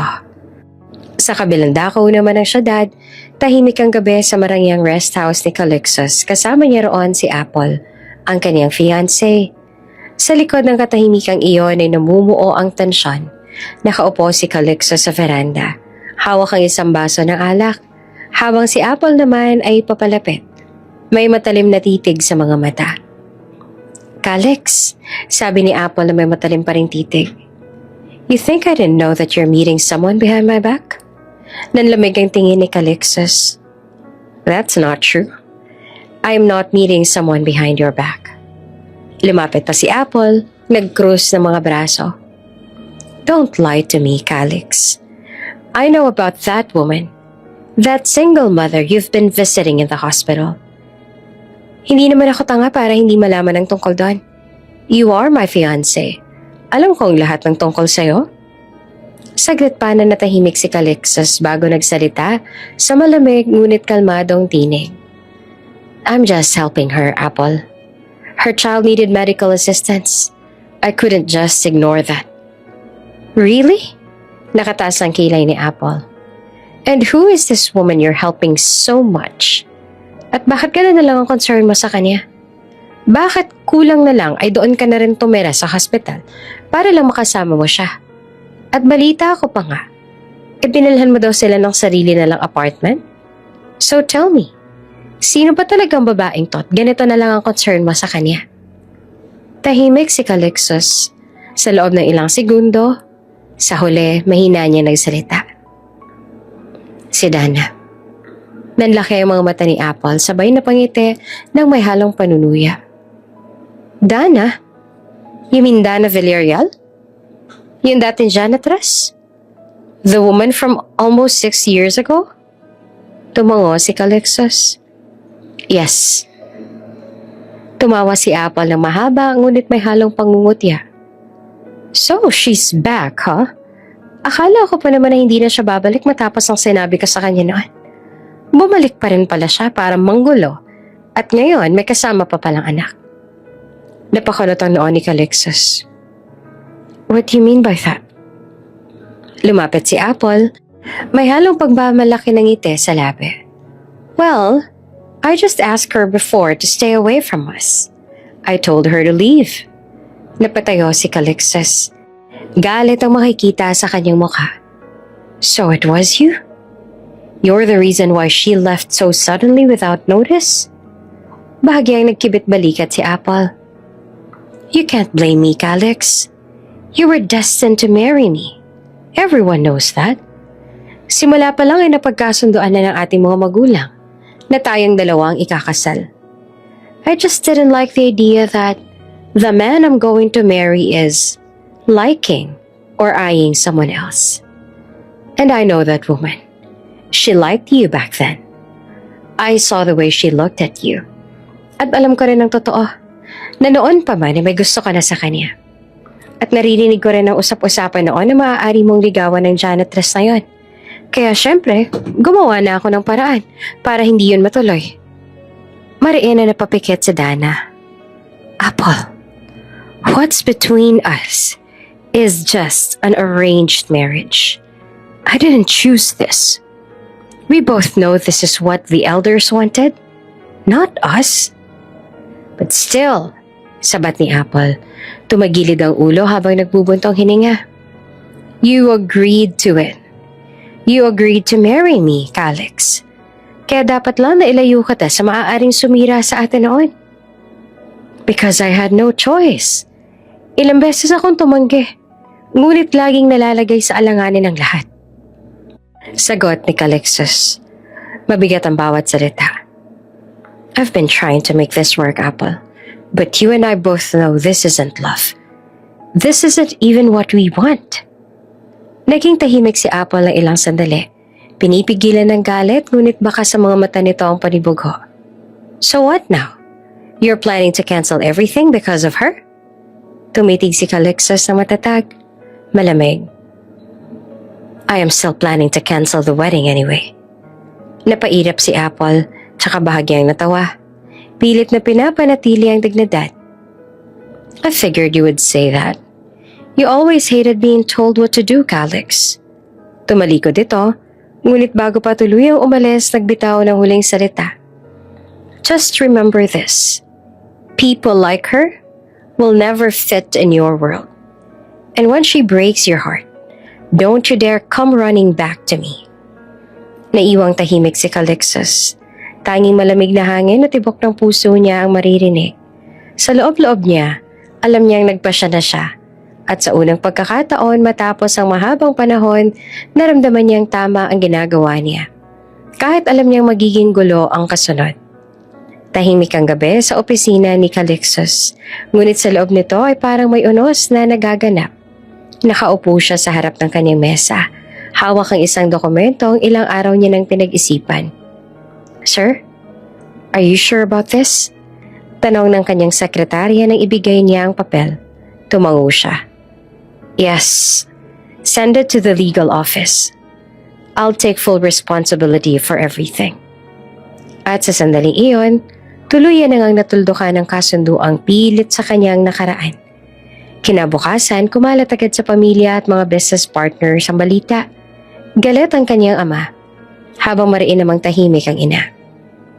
Calixtus, mariing sabi ng ama, do you even realize what you've done? That engagement was supposed to secure our company's partnership with the Del Valle Group. Dad, mahinahon ngunit matatag na sagot ni Calixtus. A marriage built in convenience will never bring true peace. I won't live my life being tied to someone I never wanted. Hindi to tungkol sa gusto mo. Sigaw naman ng ama. It's about responsibility and legacy. Ngunit tumayo si Calixtus. Mahinahon, ngunit matindi ang paninindigan. Then, let me carry a different kind of responsibility. The kind that makes me human. Tahimik ang paligid. Tanging ang mabigat lamang na paghinga ng kanyang ama ang maririnig. Lumabas na si Calixtus sa opisina. Nabuo ang desisyon na hindi niya itutuloy ang kasal nila ni Apple at pipiliin kung sino talaga ang tunay niyang mahal. Samantala, sa isang cafe sa kabilang panig ng syudad, magkasamang nagkakape sina Apple at ang kaibigan niyang si Mia. So it's true, tanong ni Mia. You're not marrying Calixtus anymore? Yeah, it's true. Hindi ka ba nagalit? Sa susunod na taon na dapat ang kasal ninyo pero bigla na lang siyang nag-back out? Malaking kahihiyan ang maging dulot nun. Hindi lamang sa'yo kundi pati na rin sa buong pamilya mo. Of course I'm mad. Sabi naman ni Apple, who wouldn't be? He just canceled everything. The wedding, the plans, us. Then, bakit parang hindi ka galit? Tanong ni Mia na nakakunot ang noo. Bakit parang ayos lang ang lahat sa'yo? Tumingin si Apple sa bintana. Pinagmasa ng patak ng ulan na dumula sa salamin.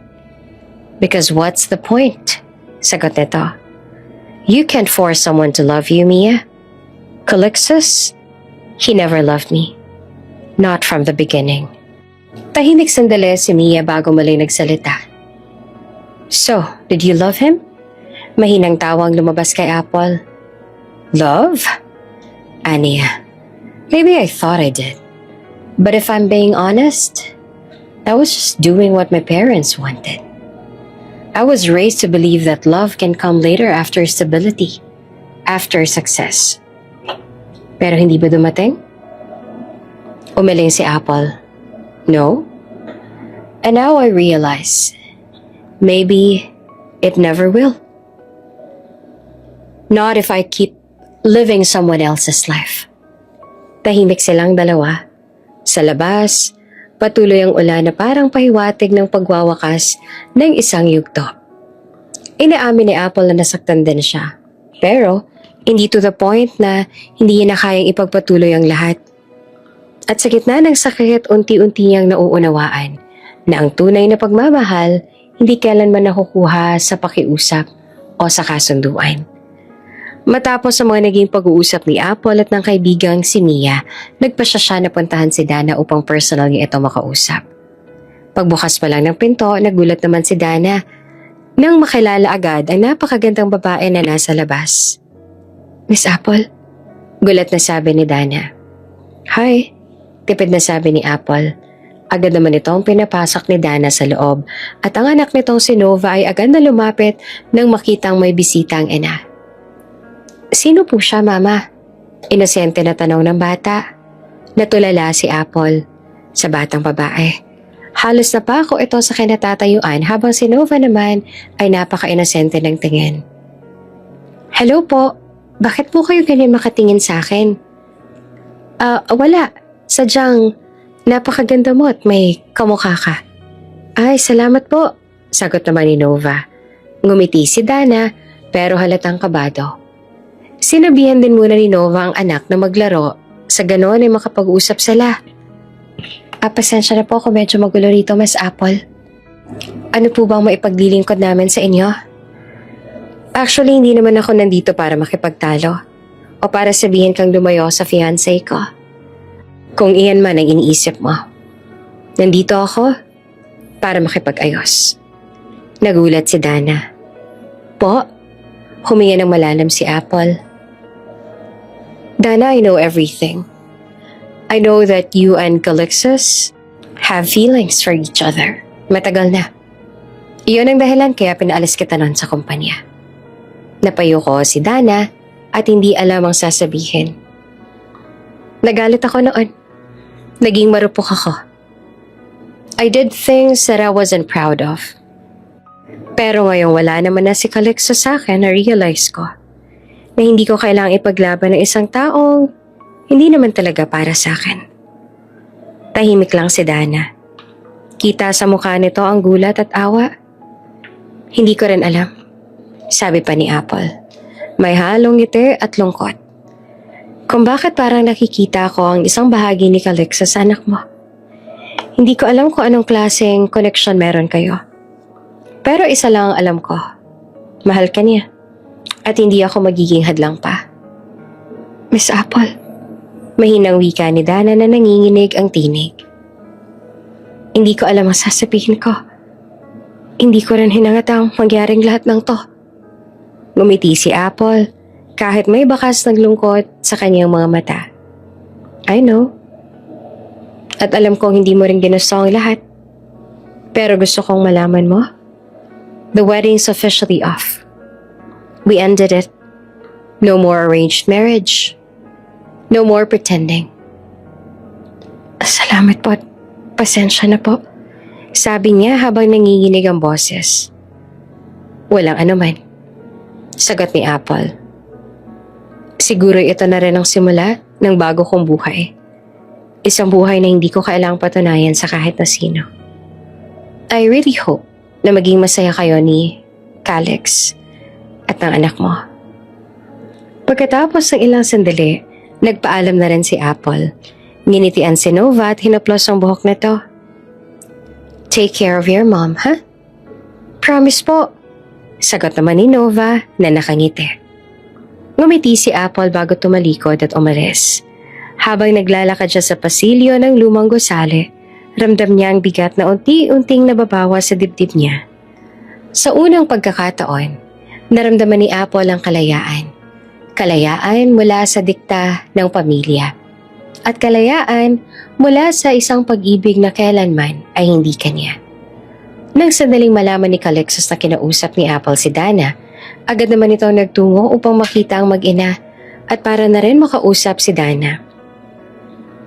"I know that Apple already talked to you," panimala ni Calixtus. Seryoso ang tono. "And she probably told you everything." Tahimik si Dana bago tumango. Oo, andito siya kanina. Huminga ng malalim si Calixtus, tsaka tumingin sa kanya ng diretso. Puno ng katapatan ang mga mata. Then maybe it's time for me to be honest, too. Sabi nito. Yes, it's true. I like you, Dana. I have liked you for a long time. Parang huminto ang mundo sa mga sandaling yon. Hindi naman agad nakasagot si Dana. Nanginginig ang mga kamay habang hawak ang laylayan ng kanyang damit. I've admired you since before. Back when you were still working at the company. You were hardworking, kind and strong. And even I found you again with your daughter, I realized that feelings never really went away. Lalong bumilis ang tibok ng puso ni Dana. Hindi niya alam kung ano mararamdaman. Takot, saya o pagkagulat. Calix, mahina niyang sabi. Hindi ko alam kung anong dapat kong sabihin. Ngumiti si Calixtus, bahagyang tumayo at lumapit sa kanya. You don't have to say anything right now. I just want you to know the truth. I canceled the engagement because I couldn't live a life built on lies. I didn't want to marry someone I don't love because I already found the woman that I want. Namilog ang mga mata ni Dana. Hindi niya alam kung matutuwa ba o maluluha. Pero may anak ako. Sabi niya na halos paos ang boses. I'm a single mom, Calixtus. My world revolves around my daughter. I can't afford to be distracted. Ngumiti naman si Calixtus at tumango. And I understand that. That's why I'm not asking you to love me back right now. What I'm asking is a chance to prove myself. To earn not just your heart, but Nova's too. Lalong lumambot ang mukha ni Dana at sa unang pagkakataon, nakita niya ang sinserong ngiti nito. Hindi mo naman kailangan na gawin yan. Sabi ni Dana na nanginginig ang boses. But I want to, sagot ni Calixtus. I'll work hard for it. I'll do everything. For you and for Nova. Mula nung araw na inamin ni Calixtus ang nararamdaman niya, tila nagbago na ang takbo ng bawat araw ni Dana. Hindi man niya agad sinagot ang binata, araw-araw naman itong pinaparamdam na seryoso talaga ito sa kanila ng anak niya. Sa bawat araw na lumilipas, unti-unting bumabalik ang kulay sa mundo ni Dana. Hindi niya maikakaila, unti-unti rin siyang nahuhulog. Hanggang isang gabi, matapos sabihin ng doktor na nakarecover na si Nova, inimbitahan siya ni Calixtus sa isang maliit na dinner celebration. Dana, sabi ni Calixtus sa marahang hinawakan ng kamay niya. I told you I'd work hard for your heart. I don't know if I deserve it, but I really hope you'll give me a chance now. Tahimik lamang si Dana sa simula. Pinagmamasdan ng binata. Ang lalaking handang maghintay, umintindi at magmahal. Hindi lang siya kundi pati ang anak niya. You already did, Calixtus. Mahina niyang sagot na nakangiti. You've already earned it. At doon sa ilalim ng mga bituin, tuluyan siyang niyakap ng binata. Marahan, may halong paggalang at pagmamahal. Lumipas ang ilang linggo at sa unang pagkakataon pinayagan ni Dana ang sarili na magmahal ng lubusan. Sa gabing iyon nagtagpo ang kanilang mga puso, puno ng damdamin at pagtitiwala. At sa kanilang unang gabi bilang magkasintahan kung saan pumayag si Dana na mag-isa ang kanilang katawan, hindi inasahan na may malalaman si Calixtus. Ang bloodstain sa puting sheet ay siyang patunay na si Dana ay birhen pa. Pero kung birhen pa ito, bakit sinasabi nito na anak nito si Nova? Dana, you're a virgin? I thought it didn't matter anymore. Of course it does matter, sabi ni Calixtus sa mababang tinig. Because Nova isn't your real daughter, is she? Oo, anak siya ng kaibigan kong si Sarah. Bago siya nawala, pinili niya sa akin ng anak niya. Binili na niya akong alagaan siya. At ayaw niya rin na malaman ni Nova na Hindi ako ang tunay niyang ina kasi ayaw ni Sarah na masaktan lang ang bata. Napakahalaga sa akin ni Sarah. Siya lang ang meron ako nung walang-wala na ako. Siya lang ang kakampi ko nung tinalikuran ako ng lahat. Kaya sinumpa ako na kahit anong mangyari, mamahalin ko si Nova at ituturing na sariling akin. Nova is my daughter in every way that matters. Sabi niya na nanginginig ang boses. Maybe not by blood, but by love. She became my world, and she's the reason that I live. You're even more amazing than I thought, sabi ni Calixtus. And I swear, I will love you both, no matter what. At sa gabing iyon, sa halip na malito o matakot, lalong tumatag ang damdamin ni Calixtus para kay Dana. Dahil higit sa lahat, nakita niya, hindi lamang ang babae na minahal niya, kundi ang ina na may pusong handang magmahal ng walang hanggan. Tahimik si Dana habang nakasakay sa sasakyan papunta sa mansyon ng mga Miller. Habang nakasilip sa bintana, pinipigil niya ang kaba sa dibdib. Sa tabi niya si Nova na nakasuot ng simpleng bestida, abala sa paghawak ng maliit na stuffed toy. Sa harap nila si Calixtus seryoso ang mukha, ngunit paminsan-minsan ay ngumingiti upang pakalmahin siya. Relax, Dana, sabi ni Calixtus sa magaan na tinig. They just want to meet you, and Nova. My parents aren't as scary as they sound. Napangiti si Dana ng bahagya. Hindi naman ako kinakabahan sa kanila, sabi niya.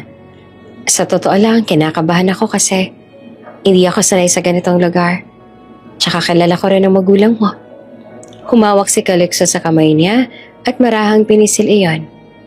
You'll be fine, I promise. Pagdating nila sa Miller Mansion, tila napatigil si Dana sa ganda ng paligid. Ngunit sa gitna ng lahat ng iyon, isang bagay ang agad na pumukaw sa kanyang pansin. Isang malaking portrait ng isang babae. Marikit, mapayapa, ang mukha, ngunit may lungkot sa mga mata. Natigilan si Dana, hindi siya makagalaw. Parang huminto ang oras. Dana? Tanong ni Calixtus na napansin ang pamumutla ng babae. What's wrong? Hindi naman agad siya sumagot. Dahan-dahan siyang lumapit sa painting. Tinitigan ito ng mabuti at halos pabulong na sinabi. Sarah? Nagtaka ang mga magulang ni Calixtus na noon ay kakarating lang sa sala. Sarah? Tanong ng ginang si Mrs. Miller. Why did you call her that, dear? Napalingon si Dana at nanlaki ang mga mata. Siya po. Siyang babaeng tumulong sa akin noon. Siyang nag-iisa kong kaibigan na nakilala ko sa probinsya. Nagkatinginan sina Calixtus at ang kanyang mga magulang. Maya-maya mahinang sabi ng binata. Her name isn't Sarah. She's Clavia, my sister. She passed away almost 6 years ago because of a severe illness. Matagal din siyang nawalay sa amin noon kaya siguro hindi mo siya nakita nung nagtrabaho ka pa sa kumpanya. Nanlamig ang pakiramdam ni Dana. Parang unti-unting nadurugtong ang mga peraso sa isip niya. Clavia? Yun palang tunay niyang pangalan. Mahina niyang sambit. Pero ang Sarah, ayun ang pangalan na sinabi niya sa akin. Akala ko iyon talagang totoo niyang pangalan. Tahimik ang lahat, hanggang sa biglang napatingin si Calixtus kay Nova at sa mga matang iyon ay tila may kabog na pumipintig sa dibdib niya. Don't tell me. Nabanggit mo sa akin ang tungkol kay Sarah noon. Halos hindi makapaniwala na tanong ni Calixtus. She's the daughter of my sister. Dahan-dahan namang tumango si Dana, nangingilid ang luha. Oo. Si Nova, anak siya ni Sarah, ni Clavia. Hindi ko alam noon na may connection siya sa inyo. Iniwan lang niya sa akin si Nova. Sinabing may sakit daw siya at baka hindi niya nakayanin, and I promised her that I'd take care of her daughter and I did. Nanlumo naman si Mrs. Miller. Napahawak sa dibdib habang tumutulo ang luha. Oh my God, si Nova? Ang anak ni Clavia? Or her granddaughter? Napatitig si Calixtus kay Dana. Halatang gulat at sabay-sabay na emosyon ang naramdaman. Tumingin siya sa bata, kay Nova na ngayon ay nakatingin sa kanila nang walang kaalam-alam sa bigat ng revelasyon na iyon. So all this time, mahinang sabi ni Calixtus, the little girl I learned to love is actually my niece. Tahimik ang buong silid, tanging hikbe at mahihinang pag-iyak ang maririnig. Si Dana nakatungo hawak-hawak ang kamay ng bata. Tahimik ang paligid ng malaking sala ng Mueller Mansion. Habang naghihintay naman sina Dana, Calixtus, Nova at pamilya ni Calixtus sa resulta ng DNA test. Ramdam ni Dana ang mabilis sa tibok ng kanyang puso, hindi dahil sa takot, kundi dahil sa kaba ng pagharap sa katotohanan na matagal nang inilihim sa anak. Ilang minuto pa ay bumalik ang doktor na may hawak na sobre. Maingat itong binuksan niyon at nagsalita. The results confirm that the child, Nova, is indeed biologically related to the late Clavia Mueller. She is her daughter. Parang huminto ang mundo sa sandaling iyon. Si Calixtus ay napatitig sa bata at si Mrs. Mueller naman ay napahawak sa kanyang bibig, pigil ang hikbi. Si Nova, may hinayang sabi. Ang anak ni Clavia. Lumapit si Calixtus sa kanya at mahinang hinawakan ang kanyang balikat. Dana, bulong niya. You did the right thing. You saved her. You gave her love when no one else did. Lumipas ang ilang araw, dumating ang panahon ng pag-uusap. Ang paliwanag ng matagal na lihim. Ipinahayag ng magulang ni Calixtus ang buong katotohanan. Noong kabataan ni Clavia, umibig ito sa isang lalaking mahirap. Bagay na hindi tinanggap ng kanyang pamilya. Dahil sa matinding pagtutol, itinakwil ito ng mga Mueller. Sa takot at sakit lumayo si Clavia. Dalang pag-ibig na ipinaglaban ito. Pero sa huli, ay nagkamali pala ito ng pinili. Dahil iniwan din ito ng lalaking pinili nito. Ngunit hindi alam ng pamilya na nagdadalang tao na pala si Clavia noon. Nang mga anak, nagkasakit si Clavia.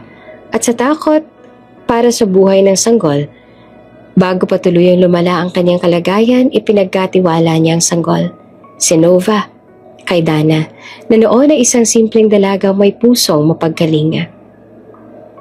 Hindi ko alam na anak siya ng kapatid mo. Umiiyak na paliwanag ni Dana. Ang alam ko lang ay iniwan siya sa akin ng babaeng mabait. At pinangako kong aalagaan ko siya hanggang sa kaya ko. At yun ang ginawa ko dahil minahal ko siya na parang sarili kong anak. Tahimik na tumungo si Calixtus sabay haplos sa buhok ni Nova na nakaupo naman sa kanyang kandungan. And you kept that promise. You raised her with love. More than enough. Ngunit para kay Nova, mahirap ang unang araw ng pagtanggap sa katotohanan. Mama, hindi mo pala ako tunay na anak? Tanong ng bata na luhaan ngunit mahina ang tinig. Lumuhod naman si Dana sa harap niya. Hawak-hawak ang maliit nitong kamay. Anak, totoo. Hindi kita isinilang pero sa puso ko. Ikaw ang anak ko. At walang magbabago doon. I love you the same. Always. Tumingin si Nova kay Calixtus na marahang umiti at sabi, And if you let me, I'll be your second parent. You'll be part of our family. Officially. Forever. Ikaw ang magiging anak namin ng mama mo. Tumingin ulit si Nova kay Dana, tsaka niyakap silang dalawa. Kung ganon, maswerte po pala talaga ako, sabi ng bata habang humihikbi. Makalipas ang ilang buwan, nag-propose si Calixtus kay Dana at buong pagmamalaki niyang pinagmamalaki ang kanyang pamilya, ang magiging asawa at kanilang anak. This woman beside me taught me that love doesn't need perfection or wealth. It only needs sincerity. And this child, sabay tingin kay Nova, reminded me that family isn't always by blood, but by heart. I love you, Mama. I love you, Daddy. Congratulations po. Malabing nasabi sa kanila ni Nova.